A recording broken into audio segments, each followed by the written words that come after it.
Welcome to the Empower Network webinar series. The Empower Network supports disabled and chronically ill entrepreneurs and people looking to find their way back into the workforce. Before we get started, just a few accessibility notes. First, closed captioning and a transcript of the presentation are available if needed. Please let us know if you have any accessibility challenges. We will do our best to accommodate them in future webinars. As a small disclaimer, the views and opinions expressed in this webinar are those of the speaker only and do not necessarily reflect the official position or policy of the Empower Network. Speakers participate in their own individual capacity as representatives of their own businesses or organizations. We are incredibly grateful for the generous donation of their time and expertise to support our organization and our members. Lastly, the content of this webinar is for informational purposes only. Please reach out to the appropriate licensed professionals in your area if you need professional assistance. Thank you so much, everyone. It is honestly a pleasure to be here for so many reasons. My personal faith and belief system allows me to believe that Stephanie and I were put in the same networking group room for a very specific reason. And if that is that today I got the opportunity to just share my story and my experience in business and in life, and that helps you, then that was the purpose, and I'm glad we're all here. If this turns into further discussions for all of us in any way in order to help all of us grow and achieve and be better humans, that would be a blessing as well. So that's what I'm here today to do, is to hopefully leave you all better than I found you. And we've got an hour to achieve that challenge. So it's a pleasure. It's an honor. I'm glad that Stephanie mentioned empathy. That is what I would say, even though I'm in business and I've worked in corporate America and done some different things, I would say I'm building my future and my career and my life around being empathy informed. And I actually work with individuals and businesses to train them in that capacity as it applies to their life or their business. So I love that that is a theme here at Empower.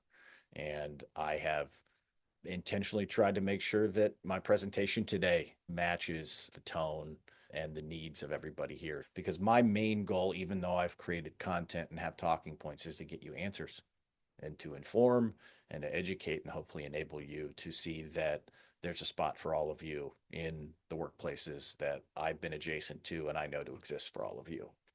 The title that we came up with today, Practical Pathways to Virtual Work in Insurance and Beyond, that's a very professional title for me to say there are so many opportunities out there for everyone in the world with access to a computer terminal and high-speed internet to get to work. And I know that not only from knowing the type of work, but actually owning part of a company that employed what we called at the time virtual employees, or VAs. Now, VAs in a lot of different industries connotate offshore work. And when that happens, those virtual assistants typically are working not in the country they live in, because there's an economic reason why you would outsource that labor to a different country. However, for our purposes today, I want to make sure that the term virtual assistant just really means remote employee. Don't get caught up in the language. I'll say VA several times, or virtual assistants. Really, at the end of the day, I coach businesses and people to understand that we just really need to stop thinking about people being in different countries or in different regions with the power of the internet and digital meeting spaces and things like that. We just are looking for ways to get work done by people who are able to get that work done. And that's as simple as employment should be, in my opinion. So I want to show you about my niche has been the insurance world the last 10 years. I have a silly history of different industries before that, but for the last 10 years, I've been inside the insurance industry, blue collar industries before that. And then for 2 of those last 10 years, owned a virtual assistant firm. But my point is, as we talk through this, hope you'll see that it doesn't have to be the insurance industry. A lot of industries possess a fair amount of work for anyone to complete, regardless of their situation, where they live, or what their limited conditions are. So hope that you're inspired by that. I hope that you're informed, and I hope you see that there is a pathway forward to meaningful and fulfilling employment. So that's the topic today. A little bit more about me, just honestly, to just tell you my wide scope. I run a mastermind business focused on AI in the insurance space. I am a personal and professional business coach. As you can probably imagine, some of my high level entrepreneurs, that kind of turns me into a bit of a life coach, even though I don't really advertise that. My partner and I have a blended family, 4 children, 2 from her, 2 from me. And we also talk openly about our transition through our divorce process. And we're very transparent people. And that's turned into some business things, but we also lead a divorce support group at our church. And just we're there for people that are going through the pain of divorce. And through all of that, have a decent amount of public speaking and social media training that I provide to the world. So everything from AI to divorce, I've got a wide scope. But the foundation, again, as I said at the top, to say, I always want to just leave people better than I found them, even if that's saying thank you to the person who hands me my coffee a little extra, and that hopefully brightens their day. That's what kind of work I take on in fractional work and consulting or coaching work. I am just trying to look at people I meet and help them realize their full potential personally and professionally. I do have my own website, davieholt.com, just my name all spelled together. Everywhere on that website where you see a booking link that reads my calendar, that is a free 45-minute, hey, how are you? How you doing, Davie? I'd like to talk to you and ask you some questions or spend some time with you. Hop on that website, book that time anytime you want it. Okay, so one of the biggest things that I thought about in how I was going to start this presentation is to try to empathetically get in the shoes of people that are on this webinar and regular attendees, supporters of the Empower Network. And I made sure to ask the team, talk to me a little bit more about the demographics of the people and how disability has affected them. And they gave me some really good context that sometimes people are dealing with disability from birth, and sometimes people are dealing with it onset later in life. And I just want to say that that is a unique challenge regardless of which version of that situation that you're in.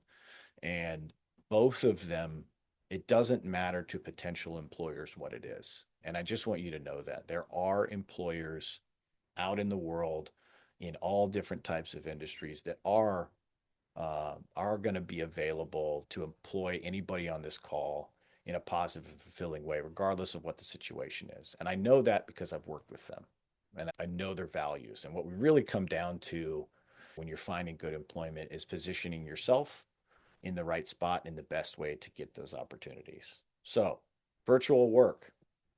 One of the biggest questions that I get when I talk about the insurance industry or virtual assistants is people like, what jobs are even there? What can I do? If I'm going to be a short term, part time employee, or I'm going to take on full time work, but I'm going to do it through my computer, where do I even start? Hey, I used to work in industry XYZ or industry ABC, and there was a gap in my employment or a change in my life or whatever. Where do I even start? And the best way that I can tell you to break this down into 2 categories is what you would think of is the old school traditional on-call 9 to 5 on-demand work. Those virtual jobs even exist.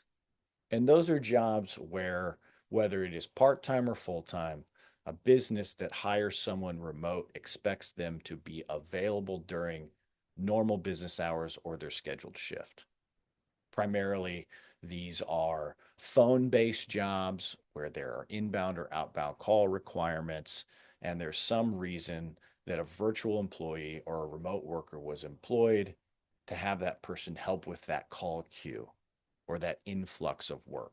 And so those are on-call, on-demand jobs where there's a set schedule and an expectation to be there at a certain time.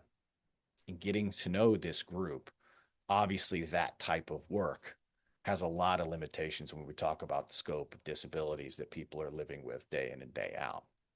Those are going to be the toughest jobs to try to commit to and find employers, frankly, adept enough to be able to understand how to navigate somebody with limitations. So I'm just going to peel the Band-Aid off here and say that those are difficult to find. They're not impossible, but I can appreciate the unique challenges that a health limitation and an undereducated or an unknowing employer would have trying to find someone and place someone in those roles. Okay. Live phone support, customer service, these are high energy jobs. And what you'll also find too, which is kind of endemic of the employment industry, is that even if you aren't in a phone call queue, that old school attempt at running a business pre-COVID still exists. Hey, yeah, this person's never going to be on the phone, but I want them clocked into their Microsoft Teams at 8 p.m. And if their screen goes idle, they're in trouble. That exists. Those kinds of expectations exist. And so that is one type of work. The other type of work, which is often supported by remote work, is task-based. And this is where, at the simplest level, think of if you're a remote graphic designer and you put out there into the world that you can create things for people on demand like that. However, there isn't just those jobs. There's plenty of jobs out there that are full-time or part-time jobs where there just isn't a high intensity deadline or need to be on demand. So I think this is one of your first decision points for you as you start to think about job searching or optimizing your resume or networking for the opportunity is which one of these can you take on?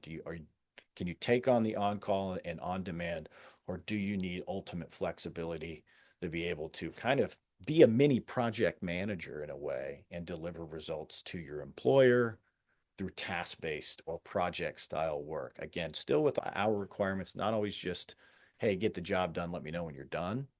But I just want to identify that first of all, and happy to take a pause there, Stephanie, if you think there's an opportunity. Yeah, absolutely. One of the questions that we've seen both on the registration form and in the chat is how do you know the difference between these virtual jobs that are authentic and the ones that are escape? That is a tough question, really tough question.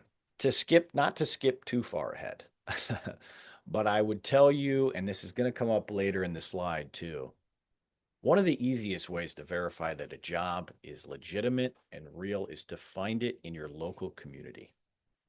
And I know that sounds maybe counterintuitive because, well, aren't all the virtual jobs online and remote work from everywhere? Sure. But what I'm here to tell you is that if verification is one of your number one rules or number one things you want to make sure a job is real before you submit your information and apply to the job and go through that process, there is remote work or virtual work being done in nearly every business in your local community. Everything from the insurance agency to the doctor's office to the school, everything along those lines. Remote work is happening today. That's one way to verify it. And two is cross references. This is where you'll do a couple things, right? There are tools out there that can help you verify whether or not something is a real or legitimate opportunity. But the insight that I would give you on online job postings is an insight from one of my friend's fathers who owns a technical recruiting staffing company and has for several decades here in Kansas City. He's the CEO of the organization and has built relationships with architects and engineers and all kinds of different industries here in the Midwest. And quite often he shares with me the grievance that he has to go around an HR recruiting team, interview team, HR team recruiters, and go direct to a CEO and say, hey, I just sent your junior level HR recruiter a resume and this person needs to be hired and you're going to miss out. And that weird situation occurs.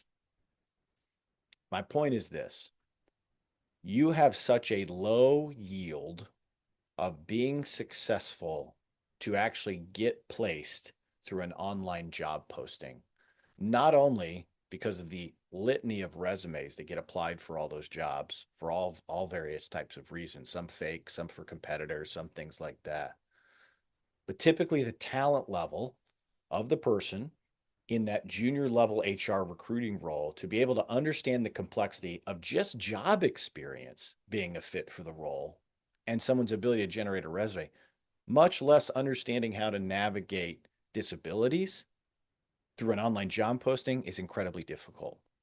And one of the first things that my friend Dave taught me, who owns this firm, is the time that you were going to dedicate to sitting and hitting the easy apply button in LinkedIn 6,000 times and applying to those job boards and those links, which seems so repetitive. And there's 27 pages and there's personality questions, it just takes forever. Instead, what I'd encourage you to do, which is a recommendation from Dave, is find the job, find the people, find the business, package your resume, and attempt to network with them. That time that you're going to sit and click through those job applications, if you were going to spend an hour doing that tomorrow to look for a job, for an hour, put your resume together and start in your contact list and email every single person individually and tell them, this is my resume. I'm looking for work. Do you know anybody? You have a higher success rate of finding employment through networking than job boards, almost guaranteed. That's tough, though, trying to verify if an opportunity is real. Again, look at businesses that you live near, that you know exist, and look for job postings and try to search through job seekers. That's how I'd answer that question, Stephanie. Okay. All right, we'll continue. I mentioned this earlier, but I'll reinforce it. Small businesses are in crisis right now. They're already trying to decide if they should hire the next person and how they're going to hire. They want a salesperson. They want an admin. They want an office manager. They want a laborer. They want something. Okay. The labor market's tough. Trying to find the correct mix of education and will and aptitude and fit and all those things is tough. And that's tough. Small and mid-sized businesses have all kinds of turnover issues and hiring problems, whatever. That solution can be you. You can be an operational solution in that business. The only pivot is that they have to understand that sometimes hiring locally or hiring somebody that has to come in the office is not the best solution. So this allows that individual business or that person to have better people regardless of the geographical limitations that they live in. Okay. Yes, as it says on the slide, overseas virtual assistants often are placed in businesses because there's some sort of economic reason for that. However, what I find over and over and over is businesses typically default to people in their community, and that community can be city, state, province, or country. And I think if you're in another country and you want to work in the United States as a virtual assistant, there's all kinds of ways to do that. But also, just remember that typically, whether it's right, wrong, or indifferent, people are going to prefer, it doesn't always have to be a racial thing.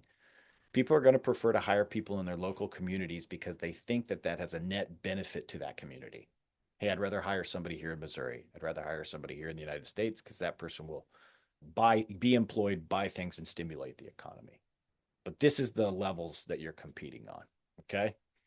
Again, with job descriptions and verification of jobs, I think sometimes it's hard to understand, hey, am I going to be a fit for this big, lengthy job description? Let me give you a little secret where I worked at a $16 billion company and managed 90 sales reps. For whatever reason, every time we hired a sales rep, we couldn't use the same job description, not for a lack of trying. We rewrote it every time. Don't expect the job description and the hiring manager to be on the same page. Quite often, the job description that was written by the HR team was a templated job description from 6 to 8 years ago. So don't try to be everything to every job description. Feel more robust in your skills and what you're good at, and make yourself a specialist and find businesses the other way. Go seek out the business, offer your help, know your specialization, as opposed to trying to get attached to a template on a job board. In all businesses, there's what I would call licensed or non-licensed work. Okay. The idea here is that in my industry, in the insurance industry, you have to have your insurance license if you're going to talk to people about insurance. But you don't need to have your insurance license if you're just going to answer the phones and direct traffic. Both opportunities can use remote employees in their communities, overseas, and regardless of their limitation. You know, those executive assistant style things that don't require marketing roles, sales roles, those are all available today. But I will tell you, as a life hack, the ability to get your license and do something licensed where you're actually in an advisory role, advising insurance or advising investments, now you're really talking about increasing the dollar per hour that you could command for that role.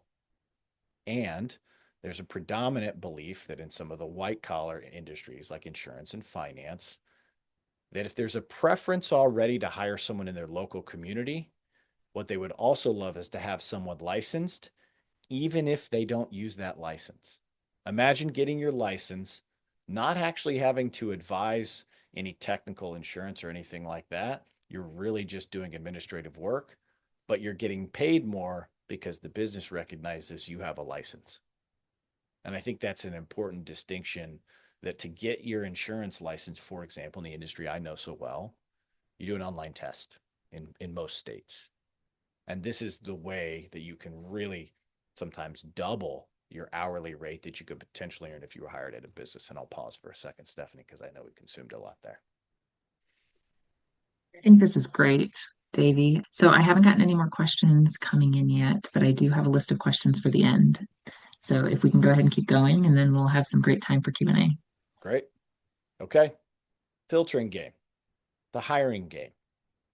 I've in my experience, like I said, I've worked for a multi-billion-dollar corporation with 600 employees and billions in revenue. I've also worked for myself. I've worked in businesses I founded. And I also worked in a company that had 200 employees in Colombia and the Philippines. The hiring game is complex. As I mentioned, with the challenge with recruiters and being unskilled to view resume and understand the wide scope of the organization and the hiring preferences. What companies are trying to do is treat their hiring like a sales process. And I know that sounds kind of unsettling, but the idea here is they want to attract their business to the most amount of applicants and do anything they can to filter and eliminate as many pieces or as many variants possible. Get it have a big wide net, and then filter it down all the way down to not only can you perform the duties of the job, one of the most tough loaded questions for a lot of you, I'm sure to answer at times, but also to try to do personality tests and learning assessments and things like that, because what they expect to have happen is that the perfect candidate just rises to the top. But it's a very tough game. And I think there's really good opportunities on the front end before you're in the funnel to network, be available, and be relevant to people that are making those hiring decisions, which gives you an edge around this filter completely. Okay. The other thing I would say too is if you get filtered, even if you get filtered out for a job that you loved or you thought you loved based on the job description of the company, I'm telling you that's a sign. Especially if they filter you out in a discriminatory way because of your limitation. Trust me, from a corporate culture standpoint and knowing organizations, you did not want to work there anyways, if they couldn't even get through that initial acceptance of what their obligation is. Okay. And I'm going to be light on this one because I'm just going to say Stephanie knows, and this group knows really, really a lot better than I do about how to navigate those questions. When someone asks about limitations or you feel like you're getting ghosted after that conversation has come up, let me just write your permission slip in the employment process. And I joked with Stephanie about this the other day. To me, in my opinion, employment is the one thing in our lives that we're allowed in conversations with people to be as protective as you need to be to protect your employment. And I use professional sports as the example. You see coaches stand at podiums and say, I'm going to be the coach here next year. I'm going to be the coach next year. And then there's a news release overnight that they've been introduced as the new coach at the other place. That's what you can do. I'm going to write you that permission slip. If I were to ever ask an employee that used to work for me if they were interested in leaving, or if they were thinking about leaving, what I really know, I already lost them. They were gone a long time ago. Okay. And that's the other thing I'd say here too. If you're getting questions like this, do what's right for you to protect your income stream. That business will replace you immediately. I know because I used to do it. Okay? Protect yourself. Answer in the ways and the methodology and the interview process or after you're employed, the ways that protect you. I don't want to write you that permission slip. And it's a fair, open secret that everybody knows. There's a little bit of dishonesty sometimes. If I ask you if you're interviewing, I suspect that you are, you probably are, and there's really nothing I can do about it. And this is just further build out on that. It's a boundaries discussion. Your boundary is your boundary. One of my favorite other ways to say it is no is a complete sentence. Hey, are you interviewing? No. If you ever engaged in litigation, you have to appear as a witness on a stand. They teach you. Don't volunteer the information. I just asked you a yes or no question. Just say yes or no. Don't say, oh, because and oh, yeah. Don't worry about that. Your boundary is your boundary. No's a complete answer. You can move on. Okay. Talk briefly here about AI, and I'll make a disclaimer.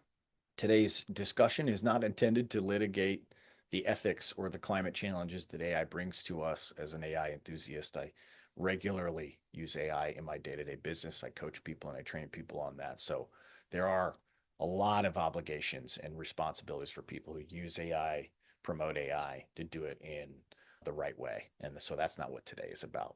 What today is I wanted to say about AI, and the first question that I followed up with after I was getting more color from Stephanie about the network. How many people are using AI to supplement their limitations? And she gave me a very nice, nuanced, complicated answer that it's a complicated issue and it's person by person.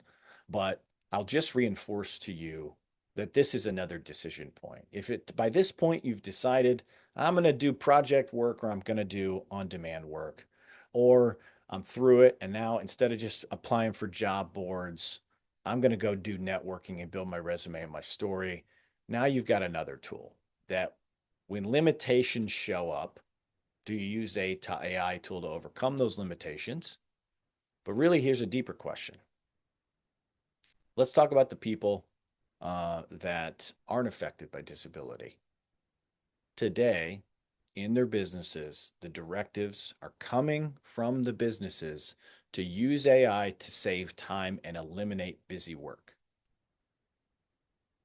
A lot of the remote work that you're going to be doing for a business fits within that non-licensed category is data entry, business development, reporting, remote style work, and probably uses AI. And if that tool or that data entry or those quoting or that conversation, even the phone being dialed, if someone is not using AI, they're probably going to lose out on that opportunity. And that's just a principal question. And I just want to make sure that you all understand that AI in different industries is being driven in a direction to eliminate remote work. And I think there's still a huge opportunity to pair remote and virtual work and artificial intelligence together, not only to make the business more efficient, but to gain employment. If someone came to me today and said they had two candidates that had the same levels of expectations and experience and they were completely equal, but one of them was highly focused on using AI for efficiency, I would tell the business owner to consider the person who's adopting AI as an efficiency tool in their job. It's just the truth. And it's unfortunate that there are implications, but all of our decisions have consequences. Controversial topic, check. That stimulating discussion, Stephanie? We'll loop back to the previous conversation about interviewing in our Q&A, and then I'm sure there will be questions about AI when we get to the end of the Q&A too. Great. Okay. And again, to drive that point home about AI, I even use empathy with my approach to AI when I talk to people, is that we have to understand that the robots lack that true, understood human core idea of empathy. Yeah, certainly you can train a model to understand what the concept of empathy is, but it's really hard for that human emotion of empathy to happen inside of AI. And so the human element of AI, using AI to get a job so that you can spend more time with your family, with your life, or with customers. Those are things that employers still want. And one of the things I teach business owners too all the time, that if they're going to hire remote employees of any kind, that it's on the obligation of the employer to create a bond with that remote employee. Sure, you'd come into the office and have coffee and donuts and stand at the water cooler and come to the Christmas party if you could. But if you can't, you still have to find ways to not give up your human element of who you are as a person. Your story matters, who you are as a person matters. And maybe that business owner doesn't realize that. Drive that personal connection, drive the things, be at staff meetings, request to be at staff meetings. Tell them you want to be a part of the company culture. It should hopefully trigger in them that you, as a remote employee, being a part of the company culture is good for you and for them. Okay. All right, here are the takeaways, everyone. The virtual work is real. Make that decision early on. Are you available during normal business hours or part-time business hours, or do you need project style work? Make the decision if you want to engage in licensed work. Go look for these licenses that you can get online. Those pay grades are several dollars per hour versus licensed and non-licensed work. Or are you more passionate about executive assistant, chief of staff style work? Okay. Income caps are myths. I know people that engage in remote sales positions and based on their ability to work, never have an income cap. If you can produce and you can sell and you can converse and you can build relationships, most businesses will allow you to work for them in any capacity. Watch for scams, as we talked about, different ways to verify those jobs locally and through other tools. Choose what you want to share in the interview process and the hiring process once you're hired. AI is a tool. I hope it expands your capability to find a job. It shouldn't replace who you are as a person. And your progress through this entire process is nonlinear, like a lot of things. You're going to have to put yourself out there to learn some things about yourself. Good example of that is you may have your perfect version of your resume put out there and you send it out. Ask for feedback on it from people that you know are smart, business leaders, managers, friends. Hey, that can be the reason for the email. Hey, I'm really on the hunt for some employment. I'm sending my email to or my resume to you. I'd love for you to give me some professional feedback on what you think works. You know what else they're going to do? If they like it, they're just going to hit forward to their friends. That's good feedback. And navigating where you're at in your life, all the things that we all deal with in our life is often difficult. So it's nonlinear. It is messy. It's a tough thing to go get a job, but there are jobs out there. I'm telling you that. This is my contact information. This link actually is my paid link. That's to say, Davie, want to hire you right away. Easier way to get a hold of me is back here on davieholt.com. It's right there on the front. Everyone, thank you so much for this. I'd love to tell you any of the stories about working with people in Colombia and the Philippines and how those people are hired and full-time work, part-time work, anything like that. But thank you so much for giving me this time. I really hope that my experience in the insurance industry and in virtual work, if this is something that you're interested in, go get my link on my website, book a 45-minute call. Happy to just share to anybody here in the Empower Network. I think if I had a really, really quick takeaway and you were super motivated to go find a job, send me a resume. Send me a resume. And I would gladly share your resume with people inside the insurance industry or that I speak with that would love to have someone help. I mean, I know there's a variance too of people who are kind of solopreneurs, entrepreneurs, or maybe also looking for that corporate job too while they're doing their solo thing. If I can give you any advice on what launching your business would look like or how to get started. I mean, I'm a business coach. That's what I do every day. And my link's available there. I always tell people the first 45 minutes is our ability to bond and connect and has nothing to do with any monetization. I'd love to hear your story. And if I can help, reach out. Awesome. Thank you so much, Davie. This was fantastic. One is, one we spent quite a bit of time on the other day, and that is In the interview process, are you encouraging untruthfulness? Are you encouraging us to lie? It's walking a tightrope. I don't encourage you to lie. I think anytime you start any relationship on the business, on the concept of a lie, it's bad for everyone involved, the employer and the employee. So I'm not pro lie. I am pro knowing your boundary. I am pro knowing what you are and are not legally required to share. And I know that I told Stephanie one of the organizations I worked for years ago was really, really defensive against unionization, for example. And so anybody that was capable of hiring employees on a regular basis was sent to a training course. And they gave us a really big deep dive on how to watch for discrimination in the hiring practice. We actually went somewhere, took a whole day class on hiring just to go through interview questions. And so I'm well versed on what you can and can't ask and what employers do and don't ask anyways. Okay. So I would tell Yeah. you that if getting with an organization and its values are important to you, I would study up on what you can and can't say and what you are and are not allowed to ask. And I think that's your boundary. If you're in a position where you think you have to lie to get a job, that's probably your gut check not to do it.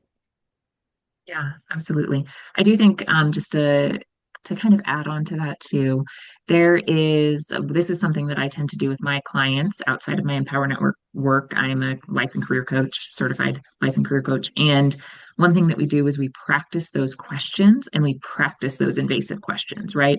So someone asks you the question they are allowed to ask, but you're not ready to disclose your accommodation. I love, Davie, your slide. Tell them what they need to know when they need to know it. If you don't need an accommodation for the interview, they don't need to know you need an accommodation for the job, right? Mm-hmm. That's a really important thing. So being able to practice what that looks like. I personally, a few months ago, showed up to an interview with some people that I knew, but they didn't know about my health change. And so I showed up to the interview with my wheelchair without alerting them ahead of time that I was coming in my wheelchair because I wanted to see their reaction. But I practiced that. I actually did some repetitions with some people that I trust around when they ask this question, what are the words that I'm going to say and what are the words that I'm not going to say, so that it's not a lie, but it is only the truth that I am willing to expose in that moment. The other slide, I just really think it's important for all of us to know that someone asking you a question does not mean they have the relational capital to hear or to be trusted with your entire life story, right? Just because they ask the question does not mean you have to answer the question to the fullest degree, right? You just need to give a satisfactory answer. And especially when you're working in the disability space, sometimes that means that we just have to be a little bit more protective because the person that you're talking to just simply does not understand the reality of life and what you are capable of. So just always going back to focusing on what you are capable of, which was also on that slide, I think is the most Yes. important. Yeah. And I just interview practice, interview practice, interview practice. If whether you're navigating the tough questions or not, call a friend and interview each other and practice difficult answers and difficult questions. And there's all kinds of ways to just look this stuff up. Behavioral based interview questions. The method that I always coach people to answer in is the STAR method. If you've done a lot of corporate interviewing, you've done interviewing, a good way to always form your answers to a question is what was the situation, the task, the action, and the result in your answer. So a lot of companies use behavioral based questions like they'll say, hey, tell me about a time when you had more to do than the time to do it and how you responded. The way you don't answer is don't answer, well, sometimes at work we do this. What you want to do is tell a story. Talk about a situation. What were you tasked with? What action did you take and how did it turn out? Did you win the sale? Did you complete the project? Did you make the customer happy? Something to consider when you're talking about interview questions. Put some intentionality in studying how that process goes. And definitely as you deal with questions about your limitations or disabilities, for sure. Yeah. So another big question, and this is true, this comes up all the time in our community, is a lot of this community does not have the ability to be in person at networking events, right? Whether that's because they're immunocompromised and they need to wear a mask, and a lot of these environments are very loud. And so wearing a mask actually makes it nearly impossible to communicate at times. Also, because of the physical challenges of accessing spaces. I know I personally attended a networking event in November. It was a second floor event and the elevator wasn't working. And things like that. So, do you have any advice for people who both are not able to network in person and also for those who, because of their disability, maybe have taken some reputational hit in the community, right? Their previous capacity was reduced, maybe they were let go because of that. Yeah, on the networking piece, I would tell you that digital networking, i.e., social networking, still works. And what I mean by that is not just getting on and friending people over and over. It's find your communities. In essence, we're all here through a virtual meeting and a charitable organization. But whatever your condition is, or how about this one? What your hobbies are. I can't even begin to tell you how many connections I've made out of neighborhood Facebook groups, a bourbon Facebook group, and a dad's Facebook group. Those are people who you meet socially through commonality of interest. Could be anything, could be a sport, an activity, a form of art, a belief system, anything you wanted to join social networks and engage in them. And these people could be your friends. And guess what? Those are people you can send your resume to. Think about instead of trying to get yourself back out there, I would tell people to go through an inventory of what's still there. If they've suffered a reputational loss, a career change, an injury, a disability. I've gone through change and upheaval. I went through a divorce. I know what that feels like. I know what that pain of change and upheaval and reinventing yourself looks like. Your friends list does change. But what you'll find is that who still exists with you through those changes are the most powerful lights in your entire organization. And those are the people you send your resume to and you ask for help on interview practice and you talk to about your career and you maybe start a business with, whether that's individual or otherwise. So yeah, I think digital networking still works. I think, and not in a social media addictive way. If you put yourself out there and tell your story, the internet and social media is dying for authenticity right now. So just be yourself. Yeah. Your story matters, and your story of challenge and pain and potential perseverance, or even if you're not sharing a success story, you're just saying, "Hey, here's what I'm doing today, and it's tough." Guess what? Mhm. When you put your flag up there and you put your heart on your sleeve, there are other people who are going, I wish I had the ability to say that too. And now I want to be friends with that person. Thank you again, Davie, so much for your time. It has been incredible. Thank you all so much. Best of luck to you. And I mean it when I say if there's anything I can ever answer or speak to on top of my website, I'm an easy follow on social media and definitely respond to DMs and things like that. So best of luck to all you. Thank you so much for giving your time here, and I hope I helped. This webinar has been hosted by the Empower Network nonprofit, a community of disabled and chronically ill people navigating employment and entrepreneurship. If you'd like to get involved, please sign up for the newsletter and/or join our membership community today.